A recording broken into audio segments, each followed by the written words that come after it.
Most speakers try to fake confidence with big gestures and forced smiles, but there's one trick that makes you sound instantly more confident, and it works every single time. Okay. So, confidence is the number one trait audiences look for. Like, if you're thinking about giving a message to the world, I don't care what it is, if you do not look like you believe it confidently, they're in their head subconsciously and consciously going, I don't know about this person. Like, I don't think they believe this. Why should I believe this? Right. So, without having confidence, your words, they lose weight. And even if your content is gold, I don't care if the framework is dialed, and no matter what, people are going to lose confidence in you and lose grabbing hold of that amazing message. Now, the good news is you don't have to wait years to develop this confidence. It can be signaled instantly with one simple habit. And it sounds crazy as we go through it, but I'm going to unpack this for you. And in this video, I'll show you that trick and the science behind why it works. Now, we're going to call this the first of four stages. The first one's called the confidence trick, how to control your pace. It's crazy, right? Speaking too fast can sometimes be seen as nervous energy. Now, I'm telling you right now, I personally talk incredibly fast. In fact, when I give a keynote, the opening thing I say is, I'm not talking fast, you're listening slowly. And I'm so serious. I get excited and I start talking. But I will say this, whenever I want to make sure I get a very specific point across, I stop, I pause, I look at somebody, and I come through with slow, deliberate pacing. It is calm authority. It lets you know that I feel comfortable in the silence, in the empty spaces, and what I'm saying, it's truth. Now, for me, when I have this discussion, I'm talking to you here now, I want you to realize that a lot of individuals, they're not comfortable and quiet. Did you know, maybe you do know this, that police officers, when they interrogate people, they use silence strategically. They will actually be inside of the interrogation room and they'll ask a question. And they ask the question, they will sit quietly and say nothing intentionally.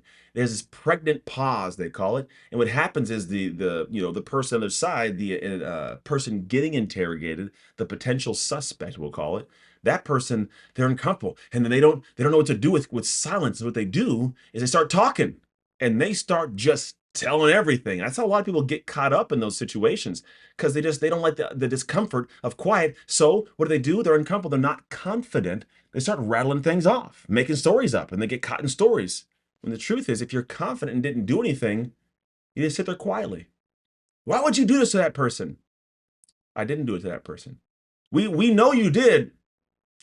Nah, you don't. Like, it sounds weird. I'm giving you a situation in an interrogation room, but if I use that same concept on a stage and I'm talking, I can go, look, this is what I've come to find. If you want to win in the dark, or sorry, if you want to win in the light, you must do the work in the dark. I call this dark work. It's how you optimize your identity for peak performance. Now, this is my brand of dark work. When I go and give speeches, that's what I talk to, the work in the dark to win in the light. And I can talk about it fast paced and energy and moments in time when the stories are fast paced stories, but there are also moments in time when I must stop and I must pause. And I must know that I have to give authority to my words by being calm. Confidence is often just measured rhythm. What's the pace of your delivery? And when you're having the delivery, if you are calm with it and cool with it and you kind of flow through, there's a sense of like, this person's grounded. Most people that are all jittery and all over the place, it's like they're trying to get words out to get the next one to convince you, when realistically, they know it's the truth.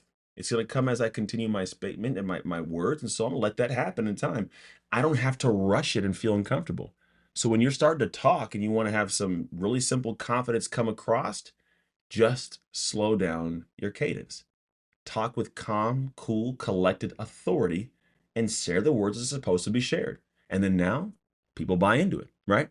The second thing is add strategic pauses, right? Pauses, they signal comfort and control. Going back to the statement about an interrogation room, pause. Stand there, take a sip of water, right? This gives the audience space also to absorb what you're saying. If you want to be seen as someone intelligent and you say a word, you say some statement, and it's grabbed like briefly and you're on to the next thing, they release it, hoping to catch on to the next words. But if you can have a moment where you say something about the reason why, I don't know, uh, birds fly south for the winter is because they like to go to warm places. And you pause.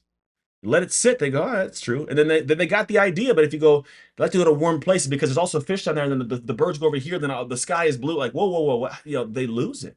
So pauses help. You put a pause in there. You stop your speech so it can be absorbed, but also that space of quiet discomfort, people aren't used to being there. Like I have a part of my talk where I say this statement about a girl who was talking to another girl in high school who didn't know I was looking or listening or looking at them at the same time. And one girl says to the other one, simple statement, the reason I'm so bad is because I'm in foster care.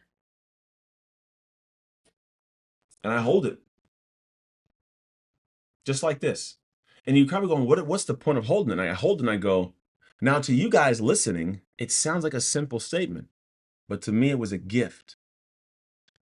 That gift was hearing an excuse I had in my head out loud and how stupid it sounded. All of us have these statements that come out of our subconscious into our conscious, and we live by them and we accept them as truth, but you should never believe everything that you think. And so what happens is we have these discussions and conversations at scale without realizing that the thought we had, the paradigm we've put ourselves in, that is what determines our success ongoing. And so what I'm doing, I'm giving you an example of how I use that in an actual keynote to get an idea across. They go, oh yeah, this is true because I'm pausing and I'm stopping and I'm using cadence, right? These ways you do this, it makes you look like you know exactly where you're going also conversationally. And it also, in fact, gives you time to think as you head there. Most folks, they don't do this. They just are so fast and so to the point they're thinking too much. They're not feeling, having a conversation and stating stuff with confidence. And when you can add pauses properly and pace it properly, that immediately leads to a sense of confidence. Now, number 3. Hey, I hope you're enjoying this video right now. Now, I want to let you know that I developed a speaker quiz that reveals what your speaker type is, the strength of your type, and more importantly, how to capitalize on that type to build an impactful and income-producing speaking business. To get this quiz and take it and get the information you need, simply hit the link you see below in the description, or you can wait till the end of the video to head over and check it out. All right, that's it. Let's get back to it. You want to anchor your voice in breath, not fear. Breath equals stability. There's a guy named Roger Love. Roger Love's an individual who's done some voice coaching and vocal, coaching for Eminem and Russell Crowe and Selena Gomez and a lot of different people, And some of the things he talks about is the way your breath works. If you're out of breath or fast, talking, you lose stuff. And so what happens is he teaches you how to breathe from your diaphragm, right? Nervous speakers, they talk from their throat up here, and they're up here and they're talking real, right? Confident speakers from the diaphragm. They power their voice like you would power a fan or power a car from the gas of the breath coming out of your stomach. And so they go to the diaphragm and they talk from there, like I'm talking from there now. I'm not up here really high pitched and fast talking right here. No, I'm down here. You feel this. It's an anchoredness to how I speak. And when this takes place, this sense of bass, if you want to call it that, or sense of gravity, it helps you feel more confident in what I'm saying. Now, I'm just doing this as I speak to you and teach in this simple training video, right? But if you're in front of an audience and you're having a conversation, you're sharing ideas and thoughts, this is critical. When you look like you're out of breath because you're trying to breathe really short, you're talking from your throat, you're not deep with your diaphragm, the words come out and they don't have the same weight. Breathing exercise can change everything about your confidence in just a matter of minutes. There's a lot of different things you can look into. I highly recommend you do, because it'll give you a chance to see, like, how can I control my breathing so it actually controls the pacing and controls the pause, and I don't feel uncomfortable and I don't feel awkward, but it feels like it's supposed to be happening in that same manner, right? It's the most incredible piece for me is just having control of breath because it fuels the other pieces. Now, the fourth and final point I want to give you is this. We'll say it's a bonus trick that reinforces the confidence. I'll just say it's a bonus one. Look for eye contact. Sounds crazy, but it's a big piece. A couple here. One is eye contact. Look at a person 2 to 3 seconds and then go to the next person, stop and pause. Go, you know what one situation you always run into whenever you're having this conversation with somebody? And then and a new person, right? And then you've had that thought in your head of what are they talking about? Now, I know that you're probably, and just go from person to person and just look at them. There was something about an audience member watching you look at someone where they feel like, oh my gosh, that person's looking at me. It actually draws somebody in completely differently than you would imagine. And it's in a good way. They feel like, oh, this person's engaging the entire audience and they're just looking at one person.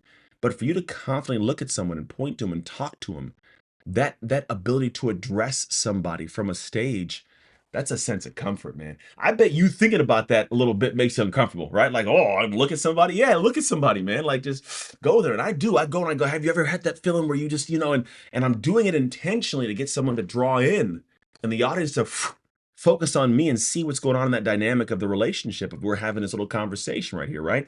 So making sure that you have this ability to lock eyes. Second part of this, of section 3, we'll call it a point 4. Sorry. Second part of point 4 is posture and open body language. Like flow up there, like be open when you're closed off and you're so the one thing, when I'm closed off and then I do like this stuff here, that is so uncomfortable looking. Open your body up. Yeah, everybody's looking at you. Be loose. Don't apologize for your space by crossing your hands in front of you. Don't put your hands in your pocket. If you do, put your thumbs out, and just move and have big arms, big wide. Like, I don't know if we should go here. I know we should. Move, because that movement and that body posture upright, it gives us a signal, a message that's nonverbal that you believe what you're saying and that you're confident being up there saying what it is you're saying. That's a credible piece. It's a huge piece to help people. Now, also, third part of point 4, confident speakers, they don't overcomplicate things. They simplify their language. When I know what I'm saying, I don't have to throw a dictionary of words at your face to get it across. There's a statement I love. I might have been Ernest Hemingway said something about a letter he sent to somebody. It was really long. And he says, I am sorry the letter's so long. I didn't have time to write a shorter one. Now, what am I saying there? What happens is when you are intelligent and you have the time to be intelligent, you are able to take a high level concept and simplify it down to a level that anchors deeply and is tight. And if you can't do that, you don't have the skill you think you have. Your job is to find a way to use all the information you have and get it to the point where anyone can hear it through a story, through simple language, because that simple language, it goes miles beyond impact wise than you even realize it can. And for a lot of people, they drop the ball here because they're not paying attention to the fact that they really have an amazing idea, but they're using so many big words, they're turning people away. And the big words make people sometimes think this person's just throwing things out that sound smarter, which isn't a very confident thing, right? So here's a big piece to close it all up. Confidence, it's not about being perfect. It's about pacing and presence and power in your delivery. If you can master these tricks and these kind of skills, you'll sound instantly more confident on any stage you choose to step onto. Now, I have built frameworks around doing this exact thing and then working all the messaging in and practicing all these skill sets live in person and virtual in our coaching programs called Speak to Freedom. If you want help with this, you want to figure out how to make this a reality, head to speaktofreedom.com. If it's not the time for you, that's completely okay. Simply share this video if you'd like to, subscribe so you can see the next videos, and then go look at the next one. There's a lot of cool concepts I teach and talk about in this realm of becoming an amazing speaker. So that's it. Go to speaktofreedom.com, or I'll see you in the next video.